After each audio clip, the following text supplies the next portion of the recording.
What's up, everybody, and welcome to the Swolecast here, Offseason Swolecast, where you never know what we're going to talk about. It is wide ranging. You can for sure know that we're talking NFL though on today's show, right, Pete? Wouldn't have it any other way. We built this show brick by brick on actionable fantasy advice, and I don't see any reason to stop now, Dave. Yeah. So Davis, Tuttle, you guys doing all right? Yeah, I'm doing great, man. I hope Tuttle's doing the same. Yeah, so if you don't mind, I'd like to just focus in on Peter. Pete, you good? It's eating some leftover sweet potato fries, Dave. Oh, so it's leftovers. All right. You want to break the news? You want to say to the people that don't follow you on Twitter, all the people, the swole heads. Yeah. That watch the show that don't follow you on Twitter. You want to tell them today's big news? Yeah. So, Better Collective gave me a giant raise for doing these Swolecast appearances, and it allowed me to leave my job. And so shout out to Dan Bach for signing off on $5,000 an episode. Yep. I'm a little worried about being able to deliver on that price tag, but I'm certainly going to try. Yep. Here's to unemployment. Cheers, bud. What is that? What are you drinking there? A orange grapefruit sparkling Cheers. Water. Cheers. How did it feel, Peter, to be overzetted and ratioed on your own tweet by Adam Levitan? Dude, I saw that tweet come in. Like, you know how if you're in the Twitter app and like it refreshes in your mentions and you see it, and when I saw it refresh, it already had 20 likes, and I was like, oh shit. Like being like within an instant, I was like, yep, all right, he got me. It's like when someone's got you. I knew immediately. You just gotta wave the white flag. Yeah, as a target of someone who has gotten frequently, I know it. I just go. I'm not like Davis and try to dig up old tweets from Levitan from like 2014. Just go with it. So you feeling good though about this unemployment but kind of betting on yourself? Yeah. I'm fit. Something was going to have to give, and it was either making fantasy football comedy or doing your the day safety of a day job, and I chose fantasy football comedy, Dave. Well, if anyone can work hard and achieve their dreams, it's it's Evan Silva. But other than that, in a very off-brand Swolecast moment, it was so cool this week to see Corain get a full-time job at NBC Sports Edge and see Pete finally break off from the day job to do what makes him truly happy. And also not hasn't been on the show, but Kyle Dvorak, who also got hired full-time by NBC Sports Edge. It's very cool to see the come up of my buddies. Well, do we not say Roto World any longer? Like, is that just like forbidden? You can say it, but it's not the name of the company. Yeah. But like, I feel like when you say NBC Sports Edge, you should say like maybe the company formerly known as Roto World, NBC Sports Edge. For the younger listeners out there that might not know about the history of the site. They don't know the bricks that were laid with Roto World. I will say and also Jack Miller got a gig, I believe, freelancing for ETR, despite his epic snub of us, which I don't know how he pulled that off. I thought he was a pariah in the industry. I thought he was blacklisted, to be honest. Yeah. Lots. And this is like when the moving pieces start. And then we, in a month, we'll have a little over a month, we'll have Scott Fishbowl, and we'll kind of start the really big ascension of fantasy football. And Peter, that's when you will no longer have a life. All right. Thanks, Dave. I'm going to probably be checking in with you. I'm sure I'll hit some kind of dark points where I'm kind of questioning my decision, and I will need a mentor to kind of steer me through that valley of the shadow of content death. Yeah. I'll just tell you, listen, we'll just hire you full time. And that way you can brush your teeth for the first time in 6 days. Really, if you really think about it, all of these recent hirings, they all come back to Kitchen, because Kitchen gave Overzet a platform. Overzet's best friend is Patrick Corain. And so I think that Dave is obviously, all of the success of Peter's YouTube channel. You can ascribe that to Dave, and, Corain getting I'm hired. not all of this. Like, I'm just part of it. Like, you can't, I can't take full credit.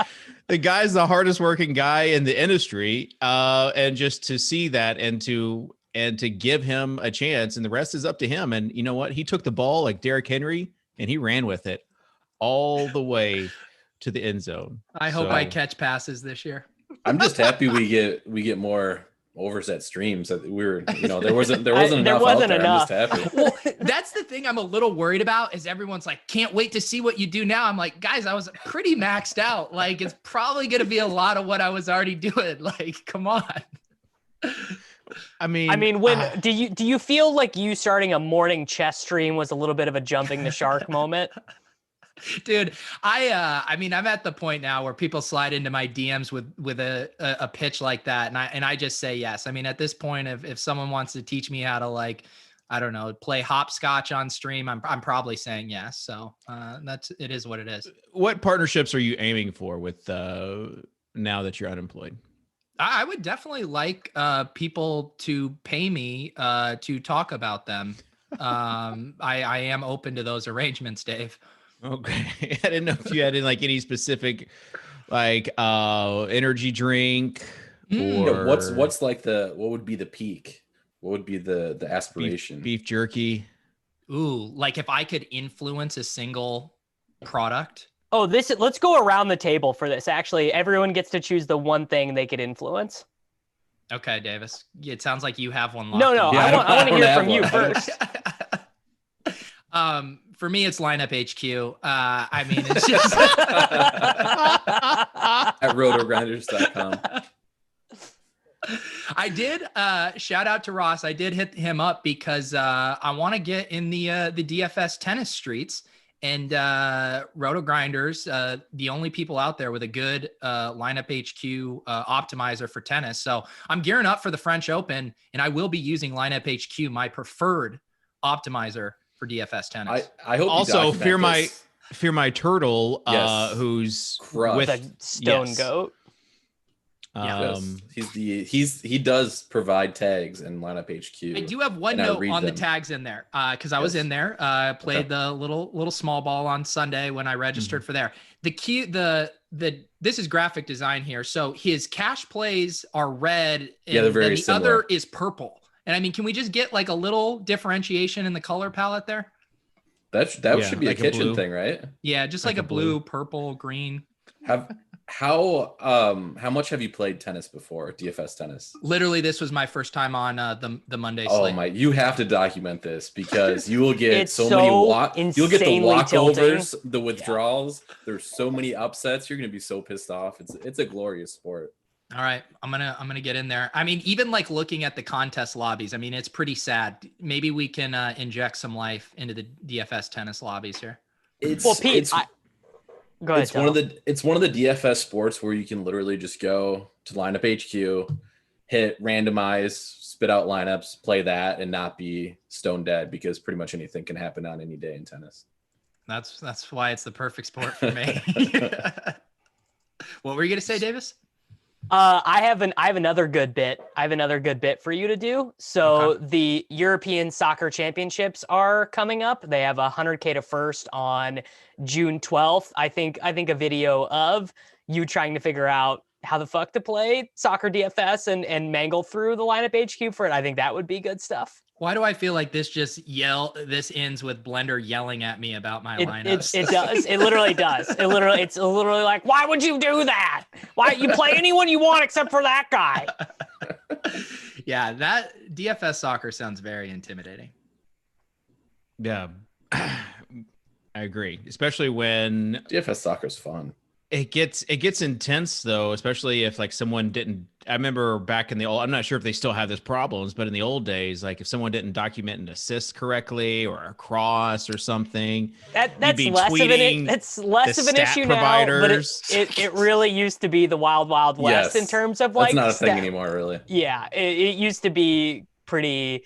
I mean, the Sofiane Feghouli Galatasaray goal, it's like, I'll never forget it. It was one of the worst. Did you just start speaking Italian? Yeah, 100%. What just happened? No, it was Tuttle, I assume you were playing back then. It was like this very monumental, hundreds of thousands of dollars swinging hands. DK was running a huge tournament and they miscredited this guy's points. And it was like talking to the guys from Opta. It was a whole big thing. Matt Birnbach, our friend, was involved. Everyone was complaining to him. It was a big deal. Wow. I mean, one of the bonuses of getting into DFS soccer is I could use the time that we record this show to make my lineups from what I hear. Correct. Tuttle's doing it right now. We got a slate starting in 15 minutes, my guy. Oh my gosh. All right. So Davis, what is your thing you would want? What's the peak thing that you want to promote? I mean, so like realistically, it would be like Diet Coke because I drink a ton of Diet Coke, and that would be amazing to not have to spend any money on that. That would be, which is not a funny answer. So I thought Coke Zero? Because I'm a huge Coke Zero guy. Do you like Diet Coke over Coke Zero? Yes. Yeah. Oh my, you are such a maxi. Oh my gosh. Diet Coke maxi. How many cans do you drink a day, Davis? Or like how many ounces? Oh, like I don't even have one every day. I'm not a sloth. I dated a girl in college that drank 6 Coke Zero or 6 Diet Cokes a day. Like legit 6 Diet Cokes a day. That was what my mom and her sisters were like for a long time. She has 5 sisters, and they would get together and they would just absolutely crush Diet Cokes. Like I have these visions of my childhood of like my mom hanging out with her friends, and then I would see the lipstick like on the Diet Coke cans, like when they were all done. Like that is 100%. Like early 90s for me, all in a nutshell right there. Yeah.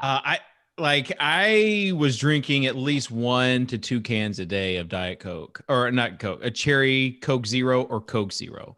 And then I was like, I can't be doing this. Like because you just need to drink water. That's all you need to drink, because there was that time after I lost, all that weight that I gained some back, and now I'm trying to get back on the. How's that going? Listen, it's tough. Planet Fitness just opened back up this week. They just opened back up this week. So Hot Dad Summer is going to be starting ASAP.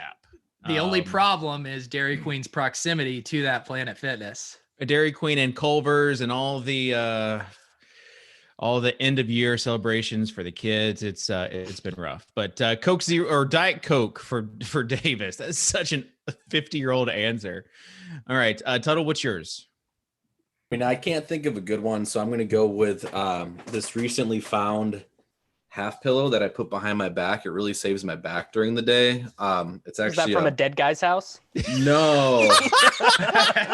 My wife actually bought it. It's a pregnancy thing. It's the company Boppy. Dave knows Boppy, but it's like a quarter pillow, and I use it for my back now, and it's very, very comfortable. There's like this like C pillow or U pillow, whatever it is that pregnant women use to sleep with on their sides. And I used that, and it was amazing. Like I might have to get one because it's like it holds the belly fat up. Cuddling with yourself. Like it's so I just had $1 million influencer, like new TikTok / Instagram idea for you. It's a dad who repurposes items for pregnant women for their own use, and you go through how you've been able to co-opt those to make your own life better. Absolutely crush. Dad maternity influencing. He's writing it down. Sounds like kitchen would grind that very well. Yeah, that would have to like go looking for stuff, but that could get interesting really quick. I imagine Kitchen just having like the longest list of ideas that if he ever got around to them, they would all be $1 million ideas. If he wasn't so busy during the day. So busy, guys. There is, there is definitely this NFT, crypto, everything else. And I think we talked about last show, but it's starting to come to an end. Like I'm gonna fast this summer from anything NFT or crypto related, not check moment ranks, not check any sort of portfolio, just enjoy life and just be on social media like the old days. Like whatever happened to just being on social media all the time, and that was it. We've come a long way from you not mentioning Darius Garland and Bitcoin Angel every other sentence. Yeah. Yeah. I need to bring up the Darius Garland prices. Dude, don't go look at the price I paid. It's like one of the worst financial transactions of my life. Here's the thing. If you don't need to sell Top Shots right now, then don't. Yeah. This is like the worst. This is the bottom. And I don't know. I'm not ready to call bottom. Chris, hush. On Club Top Shot though, I think it was like the sober Club Top Shot last night when they were talking about Top Shots. But I do think like there was with talking about like buying pressure, like there could be everyone else is holding, but if 2 or 3 people are trying to sell and there's no buying pressure for that, then it's just going to tank evaluations because they're just going to keep on undercutting each other. And that's hold up. Yeah. It's the playoffs. Didn't Kitchen say that the values would go up during the playoffs? Finals. It's the finals, Tuttle. It's the finals. Oh, my bad. Tuttle, I think you've had enough victory laps around this. Like, let's just all cheer together that that Dapper opens up the marketing wall. We could be sponsored by Dapper next week. Happen. Yeah, like Tuttle, we'll have to replace Tuttle. Tuttle would be replaced. Tuttle's going to be replaced by Eric Belair. I've done plenty of transactions on their site, and I'm a user of their site. Tuttle is still there with me every drop, grinding out our $6 in EV. He's there. No, it's not even that anymore. I actually missed one of the last like pack drops. I think, like that just shows you. I'm just trying to get away from it. I didn't. Once they add badges, it's game over, baby. Can I just say one last thing on the point? Go ahead with your thread. Tuttle, is this from the Bear channel? Mr. Fuddle 05 IMO? Okay. 05 is good. If you guys will just admit to saying that the community was pretty hostile towards people that weren't completely all in, then I will not speak ill of Top Shots no more. We get it, Tuttle. You had negative people in your mentions. People were mean to you on Twitter, dude. We understand. Like it's gonna happen. Anytime you're like anti something that everyone else is like pro during that moment, like you're going to get. But I wasn't even anti. Is the thing. I was measured. I was measured. Like who hurt you? Like specifically. I mean, I don't know, but there were now is the time to call them out because you were right. So I have a point similar to what Dave just brought up. That's not interrogating Tuttle and putting him raking over the coals. I made a bet with Dan Smith this week that we were not allowed to check the prices. Every time you checked the price of cryptos, you had to pay $20 to charity. And I gotta say, it's been a good mental health week. It's just to not know that bet's easy to do in a bear market. That bet's hard when things are pumping. Yeah. Well, the idea wasn't for it to be hard or easy. The idea was to preserve my mental health. Okay. So you like even when like I probably look like once every 3 or 4 days now. You're still looking regularly if you didn't have a bet in place? If during that's the opposite is true for me. I never look when things are good because what's the point? I'm not selling anyways. So it would just be me fantasizing about things that I'd be doing with this money that I'm never going to access. But when it's going down, it's like capitulation porn where it's like, oh my God, I'm down X, Y, and Z today. This is the worst thing ever. And it's not a good mental space for me to be in. Gotcha. So here's the thing that's directly relatable to DFS too, right? Yes. Like, actually sweating the contest can't be good. Not at all. Like which I don't really do anymore. I do too much still, but I've learned not to. I'll go to bed, but I used to not be able to like go to bed. I'd have to stay up and sweat all the contests. I will. So what I will do is I won't check DraftKings or FanDuel. I know the team I stacked in like single entry or whatever, and I will go on the MLB at Bad App, and if they are I stack the Angels and they have 3 runs in the 3rd inning or whatever, then I will continually check it. But if they're dusting off already, then I'm just like, whatever, I'm out for the night. Kitchen, All how do right. you sweat DFS these days? I don't. But I mean, come football season, I will be sweating DFS again. Like, So if you're not playing DFS and you're fasting from NFTs, what are Yeah, you doing? what are you right doing, now, Kitchen? Kitchen? I don't think when you have kids, you will realize there is this like 2-week period at the end of the school year where you're going to like some sort of something, and you got like, I mean, it's like 6 days a week you're dealing with like kid stuff, and then Dude, after that, you're done. Do you have one girl that plays sports now, or are they getting? Do you have more? Just one. But Dude, it's bad. I am Coach Dad, and then we also have like 3 girls in school, and they have a program a different day of the week, and it's a lot. But we're done. Today was the last day of school, so Hot dad summer. Hot Have you seen Julio Jones? You've been out at the practice fields, you've been out, at the middle schools and stuff. Have you seen Julio Jones, working out with AJ Brown in the off season yet? I haven't yet, but I'll find him. I also want to get a good workout in with Darius Garland. But let me just say that with Julio Jones, I think always Julio is what I will say for the Titans. I mean, I think he's going to be in the Titans uniform. And if that happens, I mean, I might not wear pants for the whole entire season. I have 2 things. One, I hate seeing Dave happy, but 2, you can't really disagree that it's like the nut spot, because they have absolutely no depth for secondary pass catchers. Like Josh Reynolds and Anthony Ferkser and Dez Fitzpatrick are like the number 2 options. And they pick later in the 20s anyway. So even if they gave up a first, it's like not that big of a deal. I feel like it does kind of make sense for them to do it.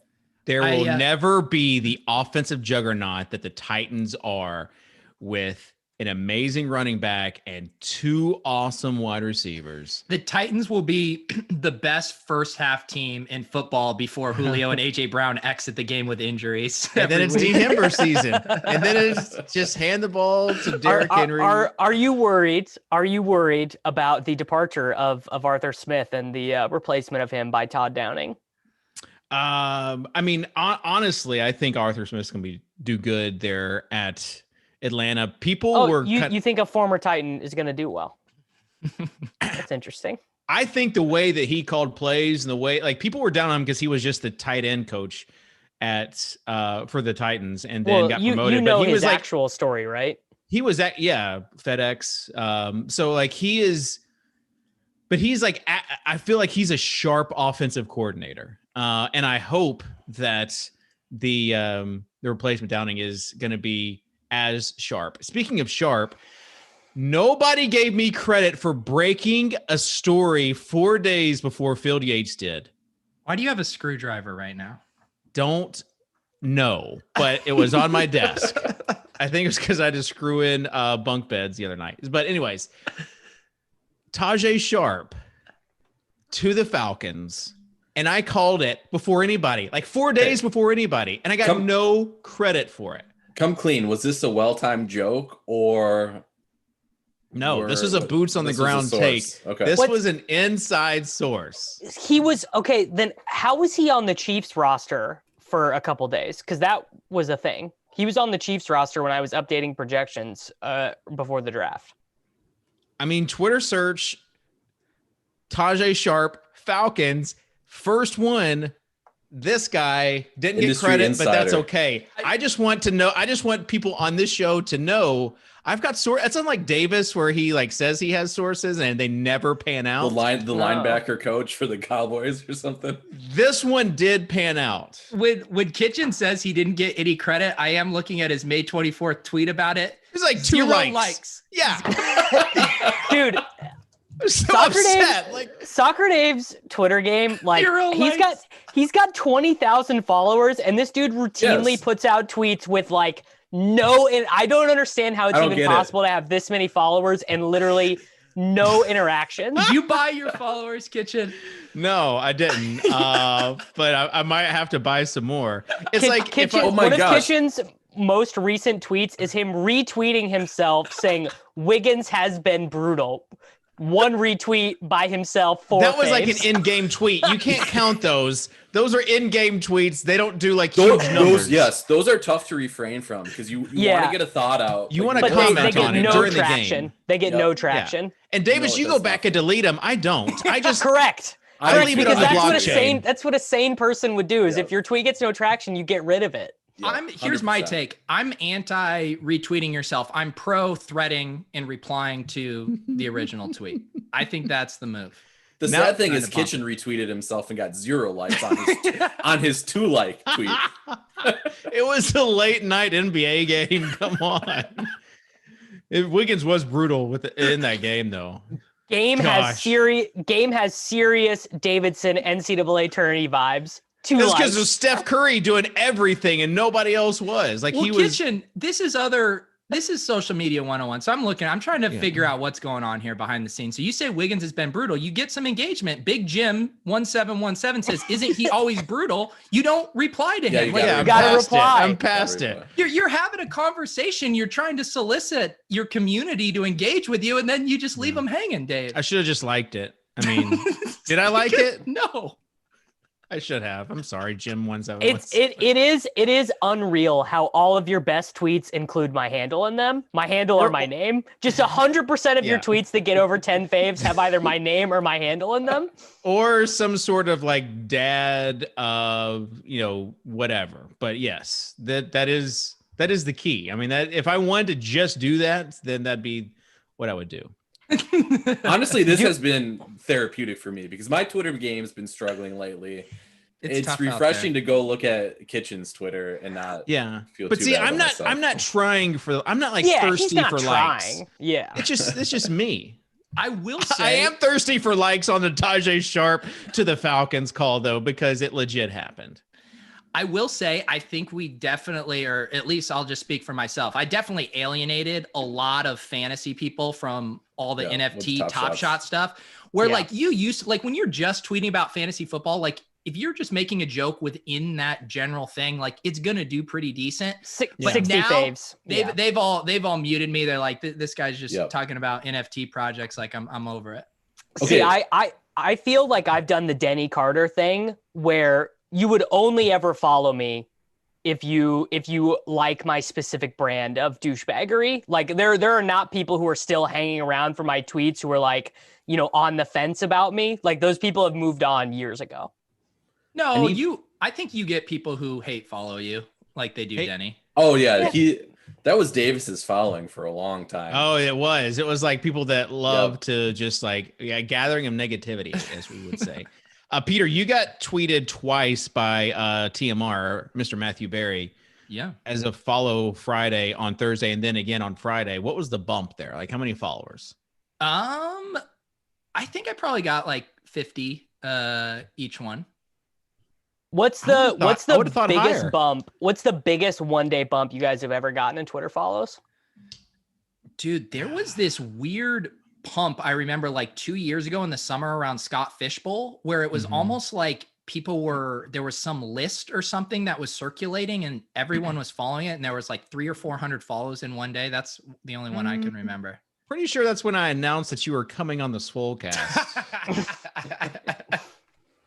Honestly, it was probably a Silva bump. There was a Silva bump. I was going to say, I remember mine. I even remember what I was doing because I was like so glued to my phone. I couldn't believe it. I was outside at K-State.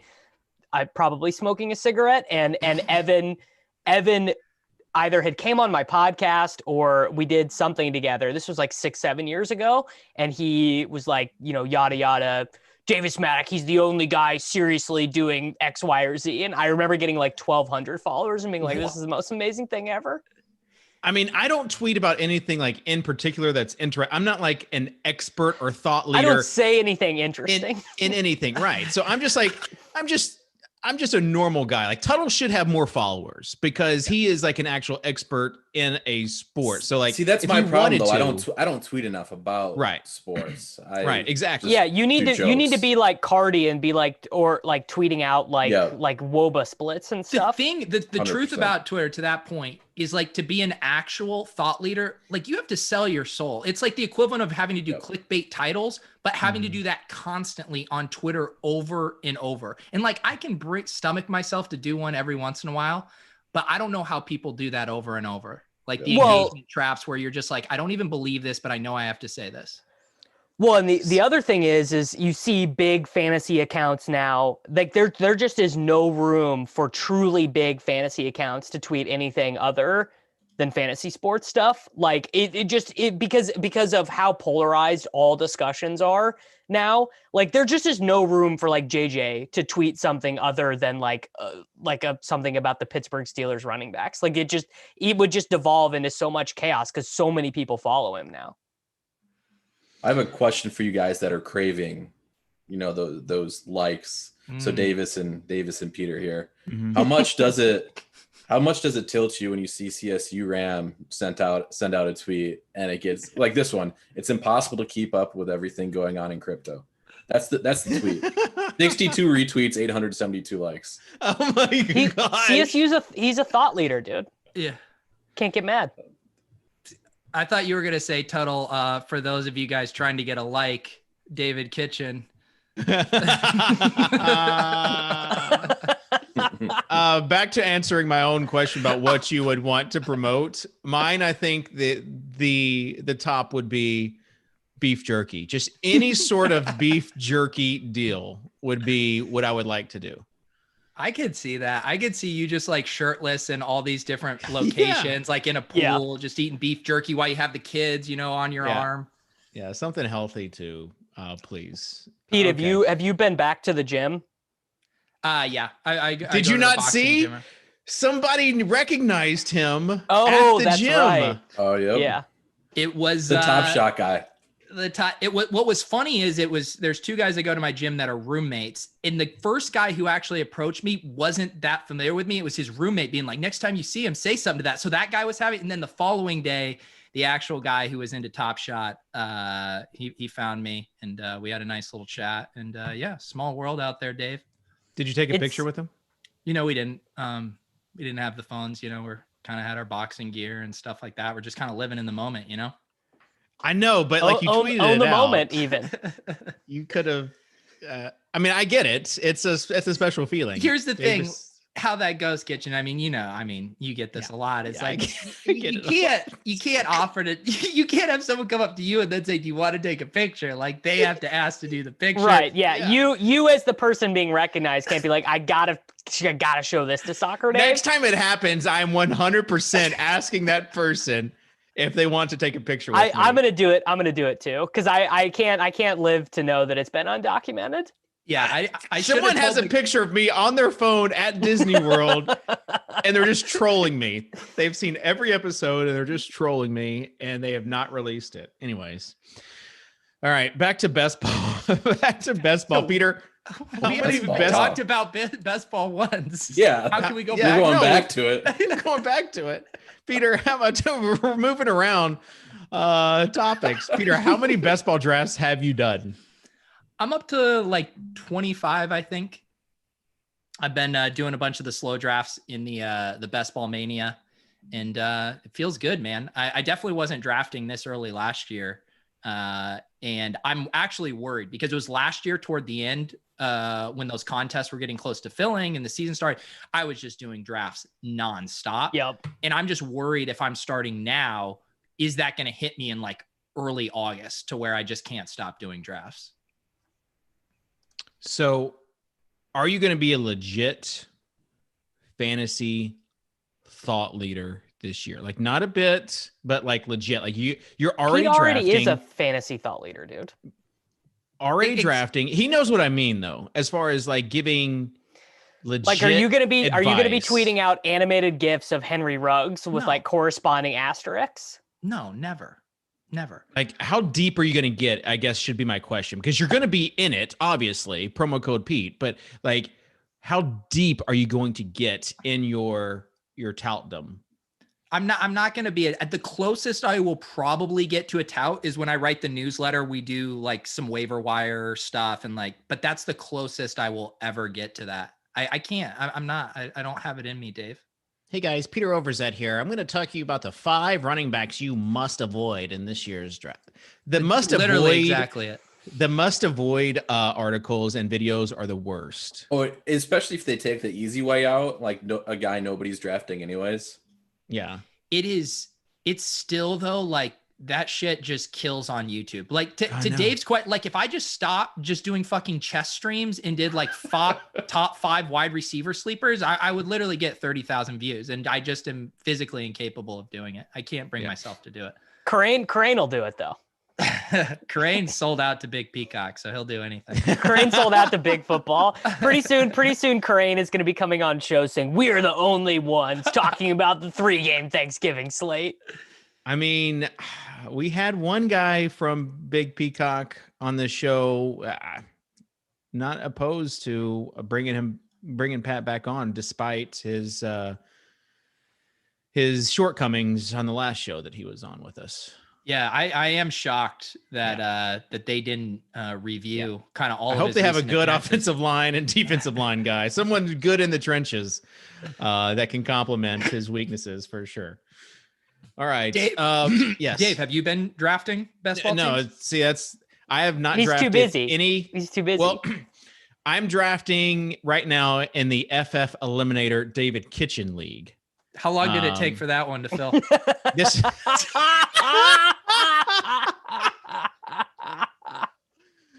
It's basically the league is Pete, like that was low key like an incredible roast. That was so good. Half of the people are like the guys that just like to, just rag on me. There's like no one like uplifting in that group. The other half have no clue who I am, and they're just like looking for an open league, or they were in the league the past 2 years, and they're just like, this is an easy league. I love that. I love imagining those guys who watch the Swolecast and are like, how can I get involved in ball busting kitchen? Well, I'll sign up for his SCE Eliminator League. Yep. All right. So give us some best ball takes, Davis. You're on top of it. Yeah, I've been drafting a ton. It's amazing. I know that this is an underdog show, promo code Pete or whatever, but I'm drafting on all the platforms. There are a lot of good championships out there. A lot of good price points, $125 on the FFPC, $320 and $555 on DK, $10 on Drafter. So I'm aping into all of these because I am going back to the gym, got double vax, good to go. And my favorite routine in life is to just go crank out like an hour and a half or 2 hours on the stairs and just do best ball drafts. That just really does it for me. So I've been drafting a ton. I saw you fire off a terrible Jameis take. I thought what's your Jameis take? It was I still think true, but after thinking about it for a couple more days, I actually think it's more true for Taysom. I actually think that 16 games of Taysom is better, 17 games of Taysom starting for sure is better than 17 games of Jameis. I was confused by that Twitter debate because I did think Davis was a little overzealous, but I also think there's like no opportunity cost where he's going in drafts. Like he's so cheap. People aren't reaching for him. So what people are arguing is that, and this is where I disagree with Leone and Beimfor and these other people, is that they are using the framework of the Saints offense for the last couple seasons for this framework that Jameis would be in. The thing is I'm pretty sure that Drew Brees' arm was so bad that them transitioning into this run heavy team actually has more to do with Drew Brees bringing this franchise icon, but really not being able to play anymore, as opposed to Sean Payton wanting to coach Bill Parcells football. And that I think that it's going to look a lot more open with Jameis at quarterback. If that's your take, I'm down with it. That's the take. Who's going to benefit? That's a good take. I mean, is it literally going to be Marquez Callaway? I mean, no, it's Traquan, dude. But we've tried to make Traquan a thing every single year for like year 4 years. 5 for Traquan. It's nuts. So I don't even know if I want to, but like Jameis, if your thesis is correct, Jameis is going to push the ball downfield. Oh shit, I'm becoming a tout right now. But I mean, someone else has to benefit if that ends up happening. It's Traquan or certainly it's a non-zero that Marquez Callaway, that the team views him as better than Traquan. But right now, I'm almost done with like my first big thorough run through of projections, and I have Traquan and Callaway both as being way underdrafted because I'm also not. I think something people are doing is moving Troutman to like a 15% target share. Oh man. And I just don't know. But I have memories of Troutman. DFS favorite. So I actually think probably what ends up happening is Nick Vannett ends up being the starting tight end and just blocking. Wow. I have fond memories of binking that tilt space GPP with a bagel from Adam Troutman in our lineup. That was a good week of DFS. The Troutman hype. Who are the guys other than Troutman like that are getting like the biggest hype this year? I mean, it's a very open-ended question, Dave. I'm trying to think who has been getting steamed up. I feel like Jalen Hurts, I haven't drafted him at all because he's getting so popular. I mean, he's going in what, like 7th, 8th round in a lot of these drafts.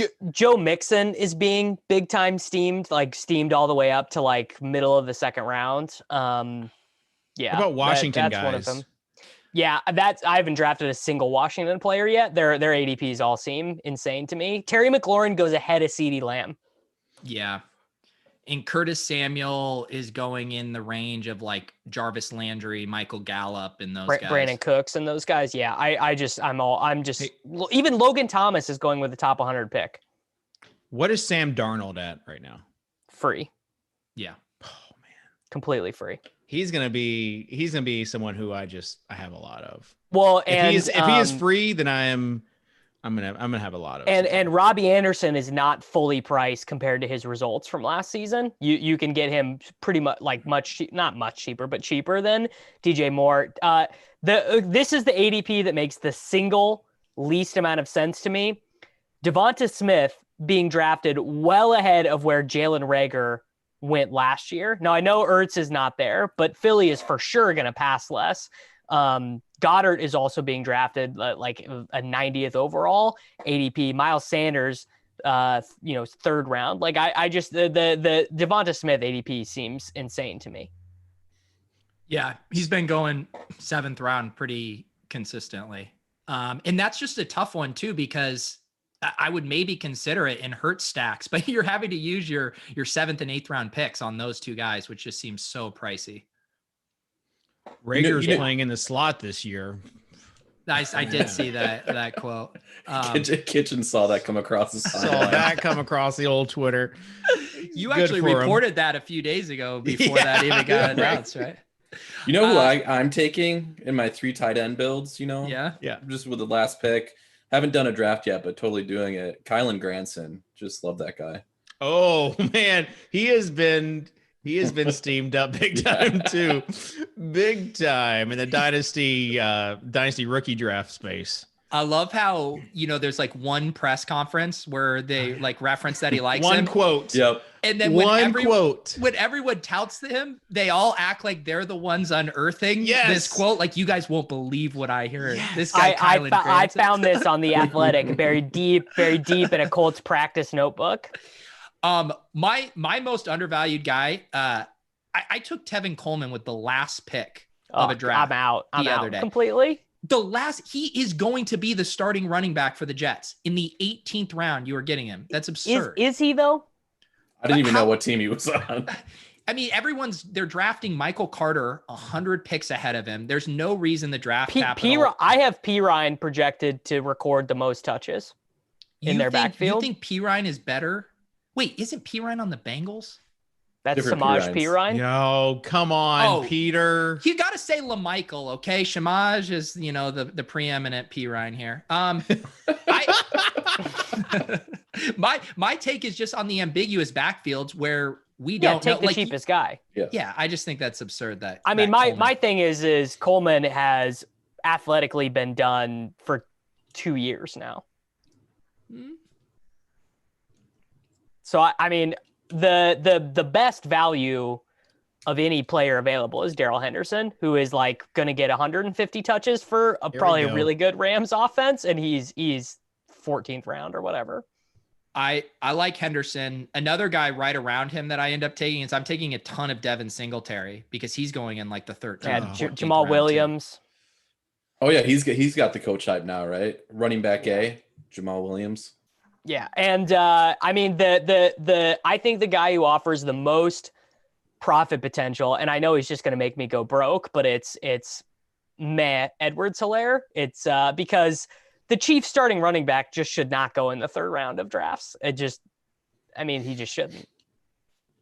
Now, I don't know, maybe he's terrible and he gets benched for the mentor, but it feels like even a bad running back can just fall into 10 touchdowns and 1,400 yards for the Chiefs. What's the Damian Williams story?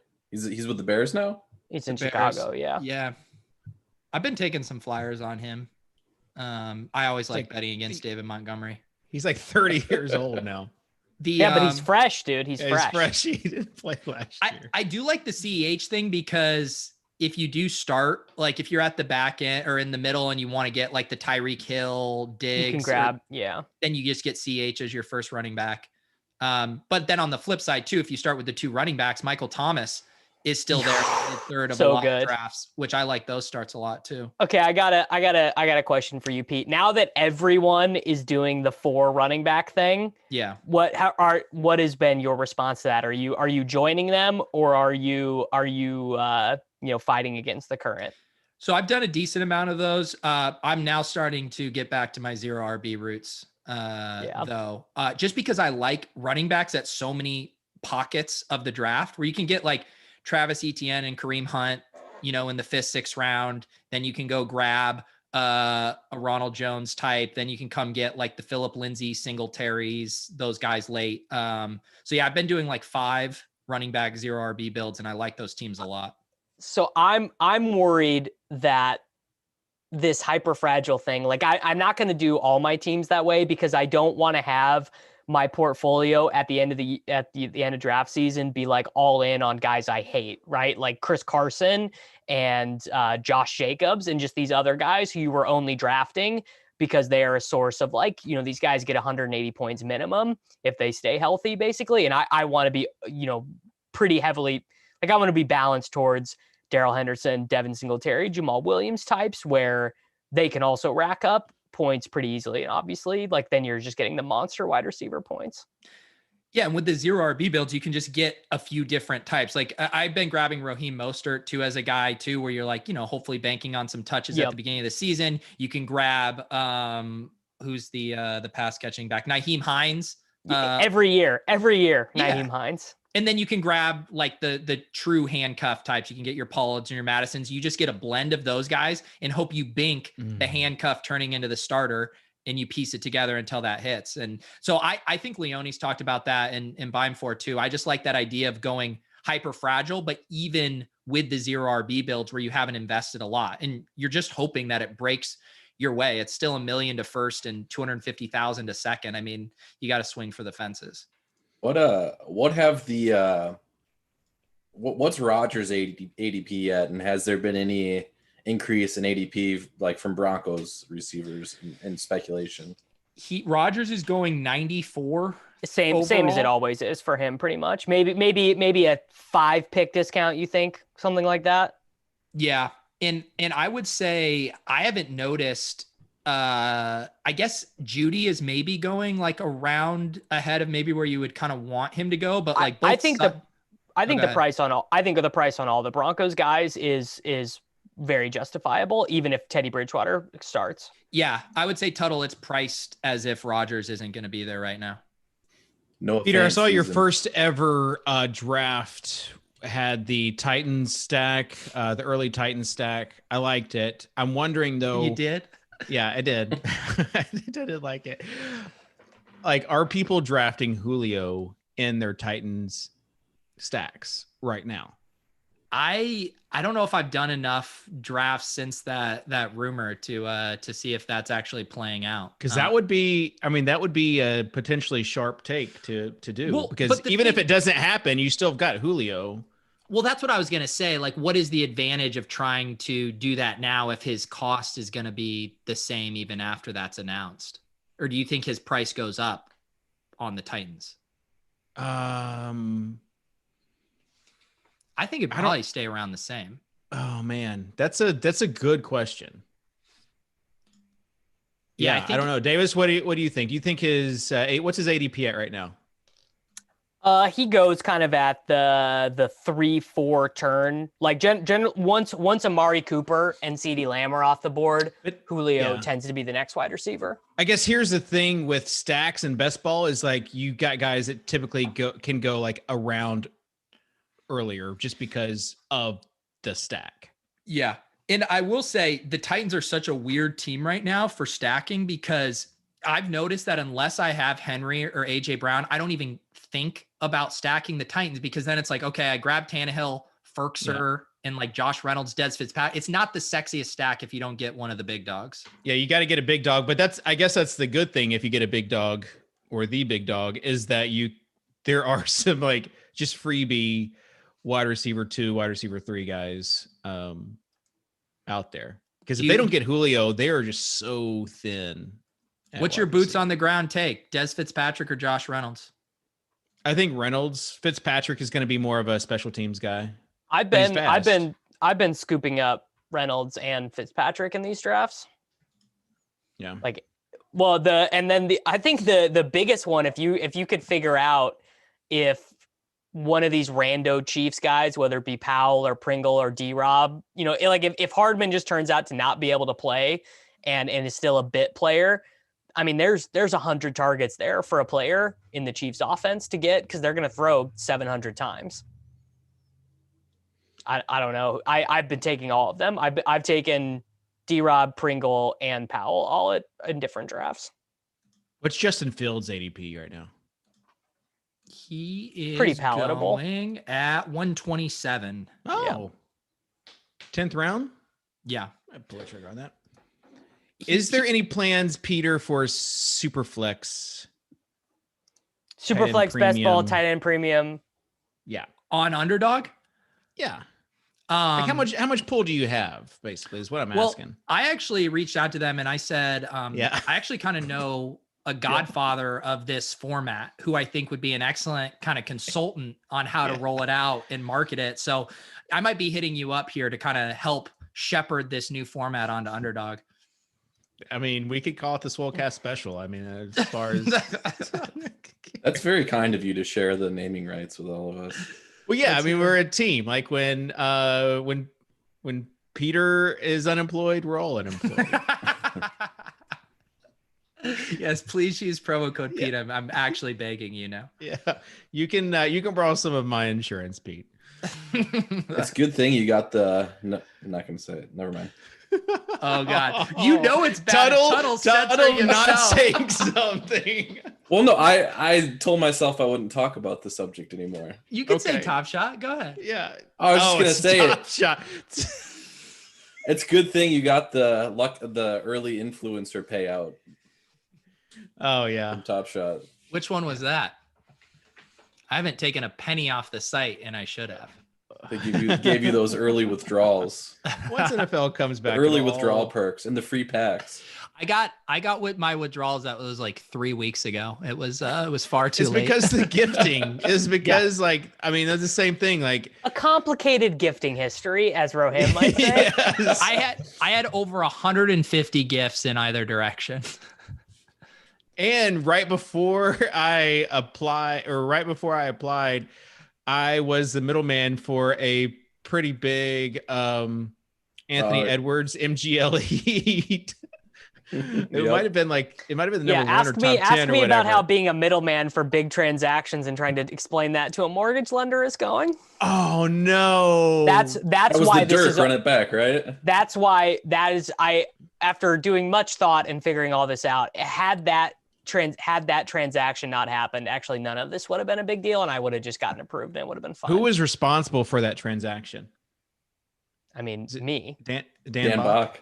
Yeah, and Dan was great and filled out paperwork for me and was a very good friend, and we got it figured out. It's not a big deal, but that is what was holding up the underwriter from approving me. That's I unbelievable. think That is Dan should cover unbelievable. at least your first 4 mortgage payments for what you did for him. Just send him a couple extra invoices that you never send anyway. And No, Dan has even been.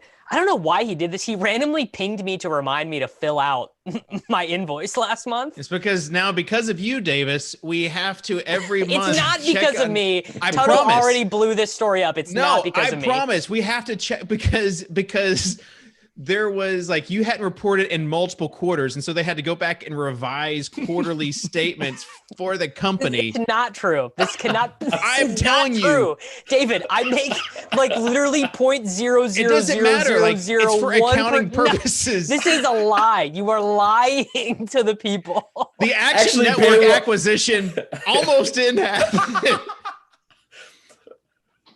Actually, going back, payroll was actually 0.00001% higher. This We love everything about this acquisition, but there are some inconsistencies. One is Davis Mattek.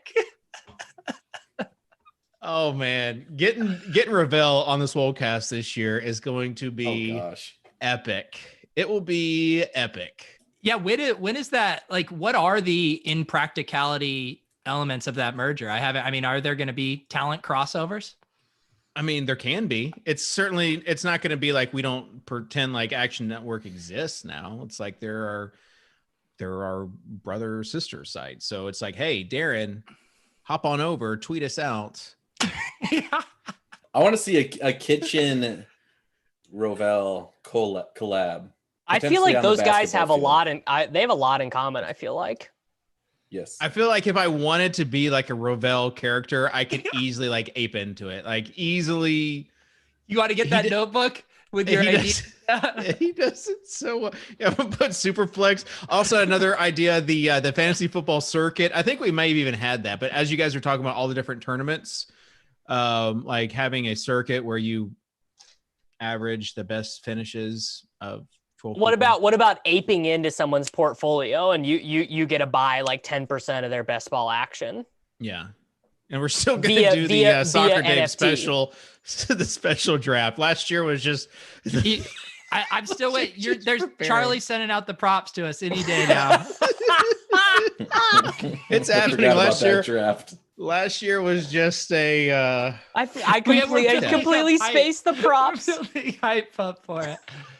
I'm going to send you guys props. You gotta pump it up. I feel now with Peter on the show, I mean, he can launch this into. It's really all about promotion and community and getting like thought leaders to hype it up. Like that's what all these altcoins.